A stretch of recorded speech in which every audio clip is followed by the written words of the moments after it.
ನಾಟಕದಲ್ಲಿ ಪಾರ್ಟ್ ಮಾಡ್ತಾ ಇದ್ದೀನಿ, ಬುಕ್ಕಿಂಗಲ್ಲಿ ಹೋಗಿ ಕೊಡು ದುಡ್ಡು ಅಂತ ಒಂದು 5,000 ತೊಗೊಂಡು ಹೋಗ್ಬಿಟ್ರು. ನನಗೆ ಬೇಜಾರಾಗ್ಬಿಡ್ತು. ನಾವು ಇಷ್ಟೆಲ್ಲ ಕಷ್ಟಪಟ್ಟು ದುಡಿತೀವಿ, ಬುಕ್ಕಿಂಗಲ್ಲಿ ಅವ್ರು ರ್ಯಾಬ್ರಿ ಥರ ದುಡ್ಡು ತೊಗೊಂಡು ಮಾಡ್ಕೊಂಡು ಹೋಗ್ಬೋದು ಹೆಂಗಂತ ನಾನು ಕಂಪ್ಲೇಂಟ್ ಮಾಡಿದೆ. ಆವಾಗಲೇ ಬಸವರಾಜ್ ಸರ್ ಅಂತ ನಮ್ಮ ಒಳ್ಳೆ ಸಾಹಿತಿಗಳ ಅಳಿಯ ಅವ್ರು ಬಂದು ನಮ್ಮನ್ನೆಲ್ಲ ನಿಜವಾಗ್ಲೂ ಪೊಲೀಸ್ ಡಿಪಾರ್ಟ್ಮೆಂಟ್ ನಮ್ಮನ್ನು ಬಹಳ ಗೌರವಿಸಿ ಅವ್ರನ್ನೆಲ್ಲ ಮಟ್ಟ ಹಾಕಿ, ನೀವು ಈ ಥರ ಮಾಡಿದರೆ ನಾಟಕದ ಏನೇ ತೊಂದರೆ ಬಂದರೂ ಕೂಡ ನಿಮ್ಮನ್ನು ಅರೆಸ್ಟ್ ಮಾಡ್ತೀನಿ ಅಂತ ಹೇಳಿ ಅವ್ರಿಗೆ ಹೆದರಿಕೆ ಹಾಕಿ ಅವತ್ತೇ ಲಾಸ್ಟ್ ನಾನು ಆ ಕ್ಯಾಂಪ್ ಮಾಡಿರೋದು.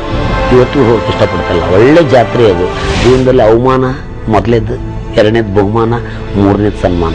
ಆಗಬಾರ್ದು ಅವಮಾನಗಳು ಆಗಿದೆ, ನನಗೆ ತಡಿಲಾದಷ್ಟು ಸನ್ಮಾನಗಳು ಆಗಿವೆ, ಬಹುಮಾನಗಳು ಸಿಕ್ಕಿವೆ. ಅದು ಮಾತ್ರ ಸತ್ಯ. ವೃತ್ತಿ ರಂಗಭೂಮಿ ಜೀವನಕ್ಕೆ ಬಂದಮೇಲೆ ನಾನು ಈಗಿನ ಕಲಿಯುಗದಲ್ಲಿ ಈ ಬಂಗಾರನ ಯಾರು ಹೈರ್ ಮಾಡಿದಾರಲ್ಲ ಗೊತ್ತಿಲ್ಲ, ನನಗೊಂದು 10-12 ಬಂಗಾರ ರಂಗಭೂಮಿಲಿ ನನಗೆ ಗಿಫ್ಟ್ ಆಗಿ ಸಿಕ್ಕಿರೋದು. ಮತ್ತು ಬೆಳ್ಳಿ ತಟ್ಟೆಗಳು, ಬೆಳ್ಳಿ ಕಿರೀಟ, ಬೆಳ್ಳಿ ಖಡ್ಗ ಎಲ್ಲವನ್ನೂ ರಂಗಭೂಮಿಯಲ್ಲಿ ನಾನು ಗಿಫ್ಟ್ ಆಗಿ ಪಡ್ಕೊಂಡಿದ್ದೀನಿ. ಈಗ ನಾಟಕ ಮೇಲೆ ಬಂದ ಮೇಲೂ ಅಷ್ಟೇ, ನಾವು ಈಗ ಪ್ರಚಾರ ಕಾರಲ್ಲಿ ಹೋಗ್ತೀವಿ. ಆವಾಗ ಆಗಿರಲಿಲ್ಲ. ಒಂದು ಸೈಕಲ್ ಕೊಟ್ಬಿಟ್ಟು, ಒಂದು ಹಾರ್ನ್ ಕೊಟ್ಟು, ಹ್ಯಾಂಡ್ಬಿಲ್ ಕೊಟ್ಟು ಹಳ್ಳಿಗಳಿಗೆಲ್ಲ ಅಡ್ವರ್ಟೈಸ್ ಮಾಡಬೇಕು. ಯಾವ ಹಳ್ಳಿಗೆ ಹೋಗಿದ್ವಿ ಆ ಊರು ಹಿರಿಯರ ಚೇರ್ಮನ್ರು ಒಂದು ಪೇಪರೆಲ್ಲ ಸಿಗ್ನೇಚರ್ ಹಾಕ್ಸ್ಕೊಂಡು ಬರ್ಬೇಕಾಗಿತ್ತು. ಹೊಡೆದು ಒಂದು ಸತಿ ಏನಾಗ್ಬಿಟ್ಟಿತ್ತು ಅಂತಂದರೆ ಸೈಕಲ್ ಮೇಲೆ ಕೂರಕ್ಕೆ ಬರ್ದಂಗೆ ಕೂರಾಗ್ಬಿಟ್ಟಿತ್ತು. ಅಂಥ ಪ್ರಸಂಗದಾಗ ಒಂದಿಷ್ಟು ಹ್ಯಾಂಡ್ಬಿಲ್ ಏನು ಮಾಡ್ಬಿಟ್ಟೆ, ಒಂದು ಬ್ರಿಡ್ಜ್ ಕೆಳಗಡೆ ಇಟ್ಟು ಅಲ್ಲೇ ಮುಳ್ಕೊಂಡು ಬರುವಾಗ ಅಲ್ಲೇ ವಾಪಸ್ ಬಂದು ಯಾರೋ ಒಬ್ಬ ಹ್ಯಾಂಡ್ಬಿಲ್ ತಂದು ಮಾಲೀಕರ ಹತ್ರ ಕೊಟ್ಟು, ನೋಡ್ರಿ ಹ್ಯಾಂಡ್ಬಿಲ್ ಹಿಂಗೆ ಬ್ರಿಡ್ಜ್ ಕೆಳಗಿತ್ತು ಅಂದಾಗ ಆ ಮಾಲೀಕ ಕರೆದು ನಮ್ಮನ್ನು ಹೊಡೆದ ಪ್ರಸಂಗಗಳು ಇದ್ದಾವೆ, ಚಾಟಿಂದ ಬಾರಿಸಿದ ಪ್ರಸಂಗಗಳು ಇದ್ದಾವೆ. ಬೇಕಾದಷ್ಟು ಅನುಭವ ಈ ರಂಗಭೂಮಿಯಲ್ಲಿ ಆಗಿದೆ. ನೋವು ಬೇಕಾದಷ್ಟು ಆಗಿದೆ. ನಾನು ಸಂತೋಷನೂ ಅಷ್ಟೇ. ಆ ರಂಗಭೂಮಿ ತಾಯಿ ನಮ್ಗೆ ಒದಗಿಸ್ಬಿಟ್ಟಿದ್ದಾರೆ. ಮುಳ್ಳಿಗೆ ಕ್ಯಾಂಪು, ಮುತ್ತೈದಿನಿ ಮುತ್ತಂಬಿಗ ನಾಟಕ ಮೇನ್ ಹೀರೋಯಿನ್ ಕ್ಯಾರೆಕ್ಟ್ರು ಬರಲಿಲ್ಲ. ಒಬ್ಬ ಆರ್ಟಿಸ್ಟ್ನ ಹೆಂಡತಿ, ಅಂಥ ಪರಿ ಒಂದು ದೊಡ್ಡ ಕಲಾವಿದೆ ಎಲ್ಲ ಆದರೂ ಪಾತ್ರ ಮಾಡಿಸಿದೆ. ಅವತ್ತು ನಾಟಕ ನಡ್ಕೊಂಡು ಹೋಯ್ತು. ನಾಟಕ ನಡೆದಾಗ ಸ್ವಾಭಾವಿಕವಾಗಿ ಕಿರಣ ನಮ್ಮನ್ನು ಅವತ್ತು ಕಾಪಾಡಿದಾಳೆ, ಅವತ್ತು ನಡೆಸಿದಾಳೆ ಅನ್ನೋ ಉದ್ದೇಶಕ್ಕೆ ನಾನು ಚೆನ್ನಾಗಿ ಮಾಡಿದೆ ಅಮ್ಮ ಅಂತ ಹೇಳಿಬಿಟ್ರೆ, ಮುಂದೆ ಯಾವುದೋ ಒಂದು ಪ್ರಸಂಗದಾಗ ಆ ಅಮ್ಮ ನಾನು ಚೆನ್ನಾಗಿ ಮಾಡಿರೋ ಕ್ಯಾರೆಕ್ಟ್ರಿಗೆ ನಂಗೆ ದ್ರೋಹ ಮಾಡಿದ್ರು ಅಂತ ಹೇಳ್ಕೊಂಡವರು ಪತ್ರಿಕೆಯಲ್ಲಿ, ಪೇಪರಲ್ಲಿ, ಪುಸ್ತಕದಲ್ಲಿ ಹೇಳ್ಕೊಂಡವರು ಇದ್ದಾರೆ. ಏನು ಈ ರಂಗಭೂಮಿಯಲ್ಲಿ ನೋಡಿ ಸರ್, ಹೆಚ್ಚು ಇಲ್ಲಿ ಏನಿದೆ ಅಂದರೆ ತುಳಿಯೋದಕ್ಕೆ ಪ್ರಯತ್ನ ಪಡ್ತಾರೆ. ನಾನು ಸಣ್ಣವನಿರುವಾಗ ಮೈಸೂರು ಮಲ್ಲಿಗೆ ಅನ್ನೋ ಪುಸ್ತಕದಲ್ಲಿ ಓದಿದ್ದೆ, ರಾಜಕೀಯ ರಂಗಕ್ಕೆ ಎಂಟ್ರೆನ್ಸ್ ಆಗೋಕ್ಕಿಂತ ಮೊದಲು ನಾಟಕ ರಂಗಕ್ಕೆ ಎಂಟ್ರೆನ್ಸ್ ಆಗ್ಬೇಕಂತ ಅಂಥದ್ದೊಂದು ದೊಡ್ಡ ರಾಜಕೀಯ ರಂಗಭೂಮಿಯಲ್ಲಿದೆ. ಗೊಡಚಿ ಜಾತ್ರೆಯಲ್ಲಿ ನಾವು ನಾಟಕ ಆಡ್ತಿರ್ಬೇಕಾದ್ರೆ ಯಾರೋ MLA ಕಡೆಯವರಂತ ಬಂದು ಇವರೆಲ್ಲ ಯಾರಾದರೂ ಹುಡುಗಿಯರು ಸಿಗ್ತಾರ ಅಂತ ನನ್ನ ಡೈರೆಕ್ಟ್ ಕೇಳಿದಾಗ ನನ್ನ ಮನಸ್ಸಿಗೆ ಏನಾಗಿರ್ಬೋದು ಸರ್ ಹೇಳಕ್ಕೆ. ನನಗೂ ಬೇಜಾರಾಗಲಿ, ಸಿಟ್ಟು ಬಂದ್ಬಿಡ್ತು.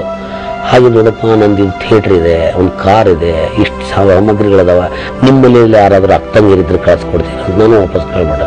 ಕೇಳಿದ ತಕ್ಷಣ ಜಗಳ ಹತ್ತಿ ನಾಟಕ, ಅವರು ಜೀಪ್ ಜನ ತುಂಬ್ಕೊಂಡ್ಬಂದು ಬಡಿ ಮಾಡಿ ನಾವು ಹೊಡೆದು ಕೊನೆಗೆ ಎಲ್ಲಿಗೆ ಬಂತಪ್ಪ ಅಂದ್ರೆ ಗೊಡಚಿ ಜನ ನಮ್ಮನ್ನು ಸಪೋರ್ಟ್ ಮಾಡಿ ನಾವು ಇರ್ತೀವಿ. ನಾನು ಅವತ್ತೇ ಥಿಯೇಟ್ರ್ ಕಿತ್ತಕ್ಕೆ ಸ್ಟಾರ್ಟ್ ಮಾಡಿಬಿಟ್ಟೆ. 3 ಜನ ಎಲ್ಲ ಅವ್ರನ್ನ ಏನು ಮಾಡ್ತಾರೆ, ನಾವು ಇರ್ತೀವಿ, ಗೊಡಚಿ ಜನ ನಿಂತ್ಕೊಂಡು ನಮ್ಮನ್ನು ಸಪೋರ್ಟ್ ಮಾಡಿ ನಾಟಕ ಆಡಿಸಿದ್ರು. ಬಟ್ ನಮ್ಮನ್ನು ಸಪೋರ್ಟ್ ಮಾಡಿದ ಹುಡುಗರು ಸಾಲಿ ಕಲಿಯಕ್ಕೆ ಹೋಗ್ಬೇಕಾದ್ರೆ ರಾಮದುರ್ಗಕ್ಕೆ ಹೋಗ್ಬೇಕು ಸರ್. ಅವನು 1 ವರ್ಷ 2 ವರ್ಷ ವಿದ್ಯಾಭ್ಯಾಸ, ನಾನು ರಾಮದುರ್ಗಕ್ಕೆ ಹೋದ್ರೆ ಹೊಡಿತಾರೆ ಅವರು ಅಂತ ತಿಳ್ಕೊಂಡು ಅವನು 1 ವರ್ಷ 2 ವರ್ಷ ವಿದ್ಯಾಭ್ಯಾಸ ಹಾಳು ಮಾಡ್ಕೊಂಡ್ಬಿಟ್ಟ ನಮಗೋಸ್ಕರ. ಮೈಲಾರ ಜಾತ್ರೆಯಲ್ಲಿ ಇವು ನಾಟಕ ನಡಿಬೇಕಾದ್ರೆ ಸೌಂಡ್ ಸಿಸ್ಟಮ್ ಎಲ್ಲ ಕಿತ್ತಾಕಿ ಜನರು ಕಂಟ್ರೋಲ್ ಆಗದಿದ್ದಕ್ಕೆ ಅವತ್ತೇ ರಂಗಭೂಮಿಯಲ್ಲಿ ಗಂಡ ಹೆಂಡತಿ ಇಬ್ಬರಿಗೂ ನಿಂತ್ಕೊಂಡು ಹತ್ಬಿಟ್ಟಿವಿ ನಾವು. ನಾಟಕ ಕಂಪನಿ ಯಾಕಾರ ಮಾಡಿದೆ ದೇವರೇ ಅಂತ. ನಾಟಕ ಕಲ್ಲುಗಳು ಬೀಳ್ತವೆ, ಮಣ್ಣಿನ ಹೆಂಡತಿ ತೊಗೊಂಡು ಹೋಗಿತಾ ಇದ್ದಾರೆ. ನಾಟಕ ಆಡೋ ಕಂಟ್ರೋಲ್ ಆಗುತ್ತಾ ಇಲ್ಲ ಸೌಂಡ್ ಸಿಸ್ಟಮ್. ಈಗ ಏನಾಗ್ತದೆ, ಕೆಲವೊಂದು ಪ್ರಸಂಗ ಹೆಂಗೆ ನಡೀತದೆ, ನಾಟಕ ನಮ್ಗೆ ಚೆನ್ನಾಗಿ ನಡೀತಿದ್ರೆ ಅಲ್ಲಿ ನಡೀದೇ ಇರೋರು, ಆಮೇಲೆ ಆ ಜಾಗ ಆ ಕಲೆಕ್ಷನ್ ಆಗದೆ ಇರೋರು, ಅವು ಒಂದಿಷ್ಟು ಜನರನ್ನು ರೆಡಿ ಮಾಡಿಕೊಂಡು ಇವು ನಾಟಕ ಆಡ್ದಂಗೆ ಮಾಡಬೇಕು. ಈ ಥರ ಎಲ್ಲ ಶಿಷ್ಯನ್ಗಳು ಸ್ಟಾರ್ಟ್ ಮಾಡ್ಕೊಂಡ್ಬಿಡ್ತಾರೆ. ಒಂದು 20-30 ಜನ ಕೂರಿಸಿ ನಾಟಕ ಹೆಂಗೆ ಆಡೋದು, ನಾಡಕ್ಕೆ ಬಿಡಬೇಡಿ, ಗಲಾಟೆ ಮಾಡಿರಿ, ಹಿಂಗೆಲ್ಲ ಪ್ರಸಂಗಗಳು. ಆವಾಗ ಪ್ರೇಕ್ಷಕರೇ ಎದ್ದು ಅವ್ರ ಮೇಲೆ ಬಿದ್ದು ವಾಪಸ್ ನಮ್ಮ ನಾಟಕ ಆಡ್ತಿದ್ದಂಥ ಪ್ರಸಂಗ ಕೂಡ ನಮ್ಮ ಜೀವನದಲ್ಲಿ ಬೇಕಾದಷ್ಟು ನಡೆದಿದೆ. ಕಲಿಯುಗ ಕುಡುಕ ನಾಟಕ ಒಳ್ಳೆಯ ಅತ್ಯುತ್ತಮವಾದ ನಾಟಕ. ನನ್ನ ಸ್ವಂತ ನಾಟಕ ಕರ್ನಾಟಕದ ಮೂಲೆಗಳಲ್ಲಿ ಸಂಚರಿಸಿ ಆ ಪಾತ್ರದ ಅಷ್ಟೇ ಕುಡುಕ ಅನ್ನೋದು ಬಿಟ್ಟರೆ ಮಿಕ್ಕಿದ್ದೆಲ್ಲ ಜಗತ್ತಿಗೆ, ಸಮಾಜಕ್ಕೆ, ದೇಶಕ್ಕೆ ಮೆಸೇಜ್ಗಳು, ಮಾತಿನ ಚಾಟಿ ಏಟುಗಳು, ಸರ್ಕಾರಕ್ಕೆ ಕೂಡ ಎಚ್ಚರಗೊಳಿಸುವಂತಹ ಮಾತುಗಳು, ಆಮೇಲೆ ಜನಜಾಗೃತಿ ಮೂಡಿಸುವಂತಹ ಕೆಲಸಗಳನ್ನು ಆ ಸಂಭಾಷಣೆ ಮೂಲಕ ಮಾಡಿದ್ದೀನಿ. ಒಂದು ಪ್ರಸಂಗ ಹೇಗೆ ಬರುತ್ತಂದರೆ, ಹೇಳಿಬಿಟ್ರು ಸ್ವಾಮಿ ವಿವೇಕಾನಂದರು, ಎದ್ದೇಳು ಭಾರತೀಯ, ಎದ್ದು ಬಿಟ್ರೆ ನನ್ನ ಮಕ್ಕಳು ತಿಪ್ಪ್ಯಾಗ ನಾಯಿ ಕುಡಿ ಎದ್ದಂಗೆ ಪುದು ಇಂಥ ನನ್ನ ಮಕ್ಕಳು ಎದ್ದೇಳ್ತಾರಂತ ಆ ಬುದ್ಧಿವಂತರಿಗೆ ಅವತ್ತು ಇನ್ಫಾರ್ಮೇಷನ್ ಬಂದಿತ್ತಂದ್ರೆ ಬಿದ್ದುಕೊಳ್ರು ನನ್ನ ಮಕ್ಕಳ ಅಂತ ಹೇಳಿಬಿಡ್ತಿದ್ರು. ನಾವೇನ್ರಿ ಕುಡುಕರು, ನಮ್ಮ ಪಾಡಿಗೆ ನಾವು ಕುಡಿದು ಗಟರ ದಂಡಿಗೆ ಮುಕ್ಕೊಂಡ್ರು ಈ ಮಕ್ಕಳ ಮೆಸಲ್ಲಿ ಹೊಯ್ಕೊಳ್ಳೋದು ಬಿಡೋದಿಲ್ಲ. ನೋಡು ಮಗ ಸಖತ್ ಕುಡಿದು ಗಟರ ದಂಡಿಗೆ ಮುಕ್ಕೊಂಡ ಅಂತಾರೆ. ನಾವು ಯಾಕೆ ಗಟರ ದಂಡಿಗೆ ಮುಕ್ಕೊಂಡಿರ್ತೀವಿ? ಜಗತ್ತಿನ ಬಗ್ಗೆ ವಿಚಾರ ಮಾಡೋದಕ್ಕೆ ಗಟರ ದಂಡಿಗೆ ಮುಳ್ಕೊಂಡಿರ್ತೀವಿ. ಇಂಥ ವೀರಪ್ಪನ ಬಗ್ಗೆ ಆವಾಗಲೇ. ಆಮೇಲೆ ಇನ್ನೂ ಇತ್ತು ರಾಮ ಮಂದಿರ ಗಲಾಟೆ ಬಗೆಹರಿದಿರಲಿಲ್ಲ. ಆವಾಗಲೇ ಅಂಥದ್ದೊಂದು ನನ್ನ ಮೂಲಕ ನಾನು ಜನರಿಗೆ ಸಂದೇಶ ಮೆಸೇಜ್ ಮುಟ್ಟಿಸೋದಕ್ಕೆ ಪ್ರಯತ್ನ ಪಟ್ಟೆ.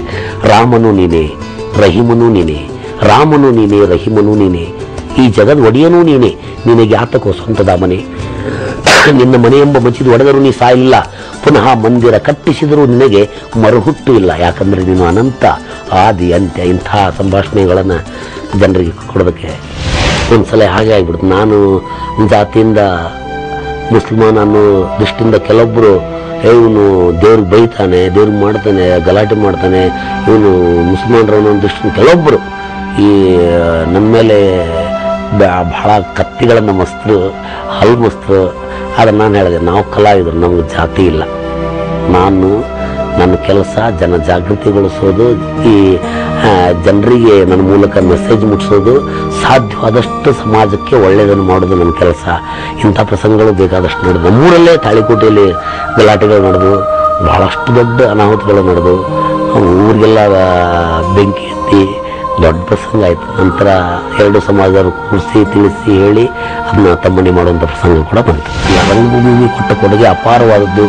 ಹಾಗಾಗಿ ನಾವು ಕೂಡ ಇವತ್ತು ನನಗೆ ಸಿನಿಮಾ ರಂಗದಲ್ಲಿ ಎಷ್ಟೊಂದು ಹೆಸರು ಬಂದಿದೆ ಅಂದರೂ ಕೂಡ ರಂಗಭೂಮಿನ ನಾನು ಮರೆಯೋದಕ್ಕೆ ಸಾಧ್ಯನೇ ಇಲ್ಲ. ಇವತ್ತು ಬಾದಾಮಿ ಬನಶಂಕರಿ ಜಾತ್ರೆ ಮಾಡೋದಕ್ಕೋಸ್ಕರ ನಾನು 3 ಸಿನಿಮಾಗಳನ್ನು ಬಿಟ್ಟಿದ್ದೀನಿ. ಬೇಡ, ನಂಗೆ ರಂಗಭೂಮಿ ಮೂಲ ಅದು ಬೇಕು, ಅಲ್ಲಿ ಜನರು ಬೇಕು ಅನ್ನೋ ಉದ್ದೇಶದಿಂದ ನಾನು 2-3 ಸಿನಿಮಾಗಳನ್ನು ಬಿಟ್ಟಿದ್ದೀನಿ. ಈಗ ಮೈಲಾರ ಜಾತ್ರೆಗೆ ನಮ್ಮ ಸಂಸ್ಥೆ ಬರ್ತಾ ಇದೆ. ಒಳ್ಳೊಳ್ಳೆ ನಾಟಕಗಳನ್ನು ಕೊಡ್ತೀವಿ, ನಾಟಕಗಳನ್ನು ಆಡ್ತೀವಿ. ಜನ ಎಲ್ಲಿವರೆಗೂ ನಮ್ಮನ್ನು ಪ್ರೀತಿಸ್ತಾರೋ ಅಲ್ಲಿವರೆಗೂ ನಾನು ರಂಗಭೂಮಿಯಲ್ಲಿ ಉಳಿದಕ್ಕೆ ಇಷ್ಟಪಡ್ತೀನಿ ಅಂತ ನಿಮ್ಮ ಮೂಲಕ ಹೇಳೋದಕ್ಕೆ ಇಷ್ಟಪಡ್ತೀನಿ.